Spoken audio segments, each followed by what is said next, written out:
ನಮಸ್ಕಾರ. ತಮ್ಗೆಲ್ಲರಿಗೂ ಕೂಡ N R academy ವತಿಯಿಂದ ಹೃದಯದ ಸ್ವಾಗತ. ಗೆಳೆಯರೇ, ಇವತ್ತು ಲೋಕಮಾನ್ಯ, ಅದೇ ರೀತಿಯಲ್ಲಿ ಭಾರತದ ನವರಾಷ್ಟ್ರೀಯತೆ ಪಿತಾಮಹ, ಭಾರತದ ರಾಷ್ಟ್ರೀಯತೆಯ ಉಗ್ರ ಪಿತಾಮಹ, ಭಾರತದ ರಾಷ್ಟ್ರೀಯತೆ ನೈಜ ಜನಕ ಅಂತ ಹೆಸರುವಾಸಿಯಾಗಿರ್ತಕ್ಕಂತಹ ಬಾಲ ಗಂಗಾಧರ ತಿಲಕರ ಬಗ್ಗೆ ತಿಳ್ಕೊಳ್ತಾ ಹೋಗೋಣ. ಯಾರೊತ್ತು ಗೊತ್ತಾಯ್ತು ನಿಮಗೆ? ಅವರೇ ನಮ್ಮ ಬಾಲ ಗಂಗಾಧರ ತಿಲಕರವರು. ಗೆಳೆಯರೇ, ತಿಲಕ್ರವರು 1856 ಜುಲೈ 23ರಂದು ಮಹಾರಾಷ್ಟ್ರದ ರತ್ನಗಿರಿ ಜಿಲ್ಲೆಯಲ್ಲಿ ಹುಡ್ತಾರೆ. ತಂದೆ ರಾಮಚಂದ್ರ ತಿಲಕ್, ತಾಯಿ ಪ್ರಭಾವತಿ ಎಂಬುವರ ಮಗನಾಗಿ ಜನಿಸ್ತಾನೆ. ಇವರ ಬಗ್ಗೆ ನಾವು ವಿಶೇಷವಾದಂತ ಒಂದು ಅಂಶ ಏನಪ್ಪಾ ಅಂದರೆ, ಇವರ ಬಗ್ಗೆ ಒಂದು ಕೃತಿ ಇದೆ ಸರ್. ಅದನ್ನು ನಾವು ಇಂಡಿಯನ್ ಅನ್ರಸ್ಟ್ ಅಂತಕ್ಕಂಥ ಕೃತಿ. ಸರ್, ಈ ಕೃತಿಯನ್ನ ಬರೆದವರು ಯಾರು ಸರ್ ಅಂದ್ರೆ, ಇಂಗ್ಲೆಂಡ್ನ ಒಬ್ಬ ಸಾಹಿತಿ ವ್ಯಾಲೆಂಟೈನ್ ಚಿರೋ.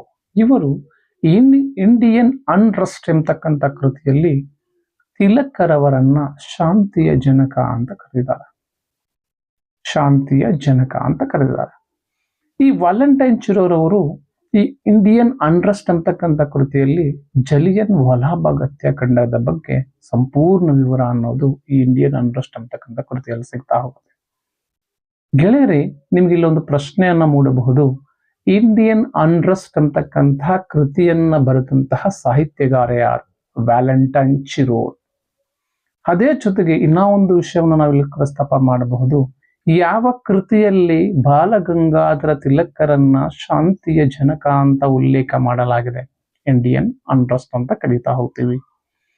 ಗೆಳೆಯರೇ, ಈ ಒಂದು ಬಾಲಗಂಗಾಧರ ತಿಲಕರವರು ಒಂದು ಕೆಲವು ಸಾಮಾಜಿಕ ಸುಧಾರಣೆಗಳ ಬಗ್ಗೆ ಸ್ವಲ್ಪ ನಾವು ಗಮನ ಹರಿಸ್ತಾ ಹೋಗೋಣ. ಗೆಳೆಯರೇ, ಬಾಲಗಂಗಾಧರ ತಿಲಕರವರು ಮದುವೆಯ ವಯಸ್ಸಿನ ಬಗ್ಗೆ ಅಂದ್ರೆ ಚೈಲ್ಡ್ ಮ್ಯಾರೇಜ್ ಅನ್ನ ಅಪೋಸ್ ಮಾಡ್ತಾ, ಗಂಡು ಮತ್ತು ಹೆಣ್ಣಿಗೆ ಇಂತಿಷ್ಟೇ ಏಜ್ ಆಗಿರಬೇಕಂತಕ್ಕಂಥದನ್ನ ಪ್ರತಿಪಾದನೆ ಮಾಡ್ತಾರೆ. ಗಂಡಿಗೆ 20 ವರ್ಷ ಆಗಿರಬೇಕು, ಹೆಣ್ಣಿಗೆ 16 ವರ್ಷ ಆಗಿರಬೇಕು ಮದುವೆಯಾಗಬೇಕಾದ್ರೆ. ಜೊತೆಗೆ 40 ವರ್ಷ ದಾಟಿದ ಮೇಲೆ ಅದು ಹೆಣ್ಣೆ ಆಗ್ಲಿ ಗಂಡೆ ಆಗ್ಲಿ ಮದುವೆಯನ್ನ ಆಗಬಾರ್ದು ಅನ್ನುವಂತ ಒಂದು ಕಂಡೀಷನ್ ಕೂಡ ಹಾಕ್ತಾರೆ. ಈ ಒಂದು ಅಸ್ಪೃಶ್ಯತೆಯ ಬಗ್ಗೆ ತಿಲಕರವರ ಒಂದು ಧೋರಣೆ ಹೇಳ್ತೀನಿ, ಕೇಳಿಸ್ಕೊಳ್ಳಿ. ಅಸ್ಪೃಶ್ಯತೆಯ ಆಚರಣೆಯನ್ನ ಆ ದೇವರು ಒಪ್ಪುವುದಾದರೆ ಆ ದೇವರ ಅಸ್ತಿತ್ವವನ್ನೇ ನಾನು ಒಪ್ಪುವುದಿಲ್ಲ ಅನ್ನುವಂತ ಹೇಳಿಕೆಯನ್ನು ಕೊಡ್ತಾರೆ. ಯಾರು?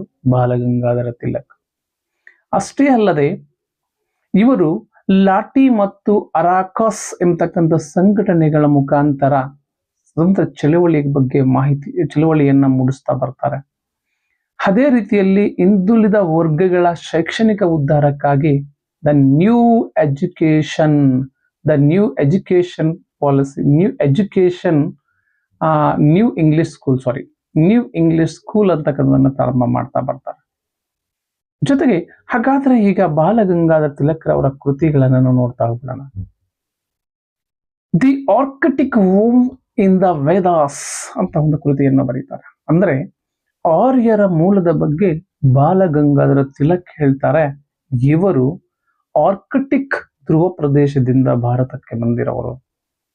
ಆರ್ಯರು ಆರ್ಕಿಟಿಕ್ ಮೂಲದವರು ಅಂತ ಹೇಳ್ತಾ, ಅದಕ್ಕೋಸ್ಕರನೇ the Arctic home in the Vedas ಅಂತ ಒಂದು ಕೃತಿಯನ್ನು ಕೂಡ ಬರೀತಾ ಹೋಗ್ತಾರೆ.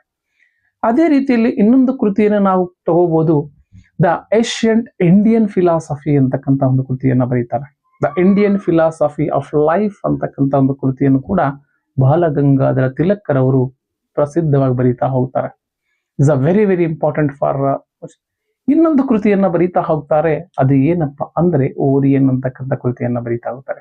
ಬಾಲಗಂಗಾಧರ ತಿಲಕ್ ರಚಿಸಿರುವಂತಹ ಓರಿಯನ್ ಅಂತಕ್ಕಂಥ ಕೃತಿ. ಇನ್ನೊಂದು ಮೋಸ್ಟ್ ಅಂಡ್ ವೆರಿ ಫೇಮಸ್ ಆಗಿರ್ತಕ್ಕಂಥ ಇನ್ನೊಂದು ಕೃತಿ ಯಾವುದು ಸರ್ ಅಂದರೆ, ನಿಮಗ್ ಗೊತ್ತಿದೆ, ಅದನ್ನು ನಾವು ಗೀತಾ ರಹಸ್ಯ ಅಂತ ಕರಿತೀವಿ. ಅಂದರೆ ಬರ್ಮಾದ ಮಡೇಲಾ ಜೈಲಿನಲ್ಲಿ ಇದ್ದುಕೊಂಡೇ ಈ ಗೀತಾ ರಹಸ್ಯವನ್ನ ಬರೀತಾ ಹೋಗ್ತಾರೆ. ಈ ಗೀತಾ ರಹಸ್ಯದಕ್ಕೆ ಸಂಬಂಧಪಟ್ಟಂತೆ ನಮ್ಮ ಕರ್ನಾಟಕದ ಕುಲ ಪುರೋಹಿತರು ಆಲೂರು ವೆಂಕಟರಾಯರು ಈ ಗೀತಾ ರಹಸ್ಯವನ್ನ ಕನ್ನಡಕ್ಕೆ ಅನುವಾದ ಮಾಡ್ತಾ ಹೋಗ್ತಾರೆ. ಗೀತಾ ರಹಸ್ಯ ಅನ್ನೋದು ಮೂಲತಃ ಮರಾಠಿ ಭಾಷೆಯಲ್ಲಿ ರಚನೆಯಾದ ಕೃತಿ. ಆದ್ದರಿಂದ ಇದನ್ನು ಕನ್ನಡಕ್ಕೆ ನಮ್ಮ ಆಲೂರು ವೆಂಕಟರಾಯರು ಇದನ್ನ ತರ್ಜುಮೆ ಮಾಡ್ತಾ ಹೋಗ್ತಾರೆ. ಇಲ್ಲೊಂದು ಪ್ರಶ್ನೆಯನ್ನ ಮೂಡಬಹುದು, ಬಾಲಗಂಗಾಧರ ತಿಲಕರವರು ರಚನೆ ಮಾಡಿರ್ತಕ್ಕಂತಹ ಕೃತಿಗಳ್ಯಾವು ಅಂತ ಕೇಳಬಹುದು. ಒಂದನೆಯದು ಗೀತಾರಹಸ್ಯ, ಅದಾದ ಮೇಲೆ ಓರಿಯನ್, ಅದಾದ ಮೇಲೆ the Arctic home for the Vedas, ಅದಾದ ಮೇಲೆ the philosophy of Indian life. ಈ 4 ಕೃತಿಗಳನ್ನು ಕೂಡ ಬರೀತಾ ಹೋಗ್ತಾರೆ. ಬಾಲಗಂಗಾಧರ ತಿಲಕರ ಯಾವ ಕೃತಿಯನ್ನ ಆಲೂರು ವೆಂಕಟರಾಯರು ಕನ್ನಡಕ್ಕೆ ಅನುವಾದ ಮಾಡಿದರು ಕೇಳಬಹುದು. ಆಗ ನೀವು ಹೇಳ್ಬೋದು, ಯಾವ ಕೃತಿಯನ್ನ ಅನುವಾದ ಮಾಡ್ತಾ ಬರ್ತಾರೆ ಸರ್ ಅಂದರೆ ನಿಮಗೆ ಗೊತ್ತಿದೆ, ಅದೇ ಸರ್ ಯಾವುದು, ಗೀತಾ ರಹಸ್ಯ ಅಂತ ಕರೀತಾ ಹೋಗ್ತೀವಿ ಸರ್. ನೆಕ್ಸ್ಟ್ ಹಾಗಾದ್ರೆ ಪತ್ರಿಕೆಗಳು ಯಾವ್ಯಾವ ಸರ್? ಬಾಲಗಂಗಾಧರ ತಿಲಕರವರು ದ ಮರಾಠ ಮತ್ತೆ ಕೇಸರಿ ಅಂತಕ್ಕಂಥ 2 ಪತ್ರಿಕೆಗಳನ್ನ ಕೂಡ ಇವರು ಪ್ರಾರಂಭಿಸಿರ್ತಾರೆ. ಮರಾಠ ಅನ್ನುವಂಥ ಪತ್ರಿಕೆ ಅದು ಇಂಗ್ಲಿಷ್ ಭಾಷೆಯಲ್ಲಿ ಪಬ್ಲಿಷ್ ಆಗ್ತಾ ಇರತ್ತೆ. ಅದೇ ರೀತಿಯಲ್ಲಿ ಇನ್ನೊಂದಿತ್ತು ಯಾವ ಸರ್ ಅಂದ್ರೆ ಕೇಸರಿ ಅಂತಕ್ಕಂಥದ್ದು, ಇದು ಮರಾಠಿ ಭಾಷೆಯಲ್ಲಿ ಪ್ರಚಾರ ಆಗ್ತಾ ಇತ್ತು, ಅಂದ್ರೆ ಪ್ರಸಾರ ಆಗ್ತಾ ಇತ್ತು ಅಥವಾ ಪಬ್ಲಿಷ್ ಆಗ್ತಾ ಇತ್ತು. ಈ 2 ಪತ್ರಿಕೆಗಳು ಕೂಡ ಸ್ವತಂತ್ರ ಚಳವಳಿಯಲ್ಲಿ ತಮ್ಮ ಪ್ರಮುಖ ಪಾತ್ರವನ್ನ ವಹಿಸ್ತಾ ಹೋಗುತ್ತೆ. ಅಂದರೆ ಏನು ನಾವು ರವಲೆಟ್ ಕಾಯ್ದೆಯನ್ನ ಜಾರಿಗೆ ತರ್ತಾರೆ. ರವಲೆಟ್ ಕಾಯ್ದೆಯ ಪ್ರಕಾರ ಯಾವುದೇ ಕಾರಣಕ್ಕೂ ಕೂಡ ಪತ್ರಿಕೆಗಳ ಒಂದು ಸ್ವತಂತ್ರವನ್ನ ನಿರ್ಬಂಧ ಮಾಡ್ತಾರೆ. ನಿಮ್ಗೆ ಗೊತ್ತಿದೆ, ಈ ರಸ್ತೆಯ ಮೇಲೆ 2ಕ್ಕಿಂತ ಜಾಸ್ತಿ ಜನ ಇರಬಾರದು, ಯಾವುದೇ ವ್ಯಕ್ತಿಯನ್ನ ಕಾರಣ ಕೊಡದೆ ಅವರನ್ನ ಬಂಧಿಸಬಹುದು, ಅವರನ್ನ ವಿಚಾರಣೆ ಮಾಡುವಂತಿಲ್ಲ, ಅವ್ರನ್ನ ವಿಚಾರಣೆ ಮಾಡುವಂತಿಲ್ಲ, ಕಾರಣ ಕೊಡುವಂತಿಲ್ಲ, ಸಮಾರಂಭಗಳನ್ನ ಸೇರುವಂತಿಲ್ಲ. ಏನ್ ರವಲೆಟ್ ಕಾಯ್ದೆ ಇದೆಯಲ್ಲೋ ಆ ಸಮಯದಲ್ಲೂ ಕೂಡ ಸ್ವತಂತ್ರ ಚಳವಳಿಯಲ್ಲಿ ಸ್ಫೂರ್ತಿ ಕೊಟ್ಟಂತಹ ಈ 2 ಪತ್ರಿಕೆಗಳು ಕೂಡ ಬಾಲಗಂಗಾಧರ ತಿಲಕನವರು ಮಾಡ್ತಾ ಹೋಗ್ತಾರೆ. ಅಷ್ಟೇ ಅಲ್ಲದೆ ಬಾಲಗಂಗಾಧರ ತಿಲಕರಿಗೆ ಸಂಬಂಧಪಟ್ಟಂತೆ ನಾವು ಇನ್ನೊಂದು ವಿಷಯಗಳನ್ನ ನೋಡ್ಬೇಕಾದ್ರೆ, ಇವರು ಬಾಲಗಂಗಾಧರ ತಿಲಕ್ನವರು ಒಂದು ವಿಷಯವನ್ನ ಕ್ಲಿಯರ್ ಆಗಿ ಹೇಳ್ತಾ ಹೋಗ್ತಾರೆ. ಏನ್ ಸರ್ ಅದು? ತಿಲಕ್ನವರ ಹೇಳಿಕೆಗಳು ಹೆಂಗಿದೆ ಸರ್, ಬ್ರಿಟಿಷರ ಬಗ್ಗೆ ಹೆಂಗಿದೆ ಸರ್ ಅಂದ್ರೆ, ಒಂದು ಮಾತನ್ನ ಕ್ಲಿಯರ್ ಆಗಿ ನಾವು ತಿಳ್ಕೊಳ್ತಾ ಹೋಗ್ಬೋದು. ಏನ್ ಸರ್ ಅಂದ್ರೆ, ಒಂದು ಮಾತನ್ನ ಹೇಳ್ತಾರೆ ತಿಲಕರವರು, ಸ್ವರಾಜ್ಯ ನನ್ನ ಜನ್ಮಸಿದ್ಧ ಹಕ್ಕು, ಅದನ್ನ ಪಡೆದೇ ತೀರುತ್ತೇನೆ. ಜೊತೆಗೆ ಮನೆಗೆ ಕಳ್ಳರು ನುಗ್ಗಿದಾಗ, ಮನೆಗೆ ದರೋಡೆಕೋರರು ನುಗ್ಗಿದಾಗ ಶಕ್ತಿ ಇದ್ದರೆ ಅವರನ್ನ ಹೊರಹಾಕಿ, ಇಲ್ಲದಿದ್ದರೆ ಅವರನ್ನ ಕೂಡಿ ಹಾಕಿ ಮನೆಗೆ ಬೆಂಕಿ ಹಾಕಿ ಅಂತ ಹೇಳ್ತಾರೆ. ಯಾರು? ಬಾಲಗಂಗಾಧರ ತಿಲಕರವರು. ಇನ್ನ ಒಂದು ಮಾತನ್ನ ನಾವಿಲ್ಲಿ ಸ್ಮರಿಸ್ಕೋಬೇಕಾಗತ್ತೆ. ಬಾಲಗಂಗಾಧರ ತಿಲಕ್ ಹೇಳ್ತಾರೆ, ಸ್ವರಾಜ್ಯ ಅನ್ನುವುದು ವಯಸ್ಸಿಗೆ ಬಂದ ಮಕ್ಕಳಿದ್ದಂತೆ, ಮಗನಿದ್ದಂತೆ. ತಂದೆ ತಾಯಿಗಳು ಮಗನಿಗೆ ಬರಬೇಕಾದ ಪಾಲನ್ನು ಕೊಟ್ಟು ಜವಾಬ್ದಾರಿಯನ್ನು ನಿರ್ವಹಿಸಬೇಕು. ಅಂದರೆ ಮಗ ತನ್ನ ಜವಾಬ್ದಾರಿಯನ್ನ, ತನ್ನ ತ್ಯಾಗವನ್ನ, ಬಲಿದಾನವನ್ನ ದೇಶಕ್ಕಾಗಿ ಕೊಡಬೇಕು. ಇನ್ನೊಂದು ಮಾತು ಹೇಳ್ತಾರೆ, ಸ್ವರಾಜ್ಯವು ಮರವಿದ್ದಂತೆ, ಅದರ ಕಾಂಡ,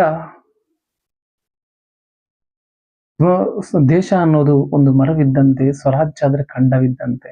ಕೊಂಬೆರೆಂಬೆಗಳು ಕೂಡ ನಾವು ಯಾವುದು ಸ್ವದೇಶಿ, ವಿದೇಶಿ, ಬಹಿಷ್ಕಾರ ಇವೆಲ್ಲವೂ ಒಂದಿದ್ದಂತೆ ಅಂತ ಹೇಳ್ತಾರೆ. ಬಾಲಗಂಗಾಧರ ತಿಲಕರವರ ಒಂದು ಅಂಶಗಳನ್ನ ನಾವು ಒಂದೊಂದಾಗಿ ನಾವು ನೆನಪಿಸ್ಕೊಳ್ತಾ ಹೋದ್ರೆ ತುಂಬಾ ತುಂಬಾ ಚೆನ್ನಾಗಿರ್ತಕ್ಕಂಥ ಮೂಲಗಳು. ಹಾಗೆ ರೀತಿಯಲ್ಲಿ ಈ ತಿಲಕರವರು ಮಹಾರಾಷ್ಟ್ರದ ಪೂನಾದಲ್ಲಿ 1916ರಲ್ಲಿ ಒಂದು ಹೋಮ್ ರೂಲ್ ಲೀಗ್ ಚಳವಳಿಯನ್ನ ಪ್ರಾರಂಭ ಮಾಡ್ತಾರೆ. ಯಾರ ಜೊತೆ ಕೇಳಿಸ್ಕೊಂಡು? ಅನಿ ಬೆಸೆಂಟ್ ಜೊತೆ ಸೇರಿಕೊಂಡು ಹೋಮ್ ರೂಲ್ ಲೀಗ್ ಚಳವಳಿಯನ್ನು ಕೂಡ ಪ್ರಾರಂಭ ಮಾಡ್ತಾ ಹೋಗ್ತಾರೆ. ಭಾರತಾದ್ಯಂತ ಹೋರಾಡಿ 14 ಲಕ್ಷ ಜನರನ್ನ ನೋಂದಾಯಿಸುತ್ತಾರೆ. 14 ಲಕ್ಷ ಜನರನ್ನ ನೋಂದಾಯಿಸ್ತಾ ಬರ್ತಾರೆ. ಯಾರು? ಬಾಲಗಂಗಾಧರ ತಿಲಕರವರು. ಧಾರವಾಡ, ಹುಬ್ಬಳ್ಳಿ, ಬಳ್ಳಾರಿಗಳಿಗೆ ಸುತ್ತಾಡ್ತಾರೆ. ಇದರಿಂದ ಪ್ರೇರಿತವಾದ ಕರ್ನಾಟಕದ ಗಂಗಾಧರರಾವ್ ದೇಶಪಾಂಡೆ ಧಾರವಾಡದಲ್ಲಿ ಹೋಮ್ ರೂಲ್ ಲೀಗ್ ಚಳವಳಿಯನ್ನು ಕೂಡ ಪ್ರಾರಂಭ ಮಾಡ್ತಾರೆ. ಹೋಮ್ ರೂಲ್ ಲೀಗ್ ಚಳವಳಿಯನ್ನ ಪ್ರಚಾರ ಮಾಡ್ತಾ ಹೋಗ್ತಾರೆ. ಈ ಪ್ರಚಾರಕ್ಕಾಗಿ ತಮ್ಮ 2 ಪತ್ರಿಕೆ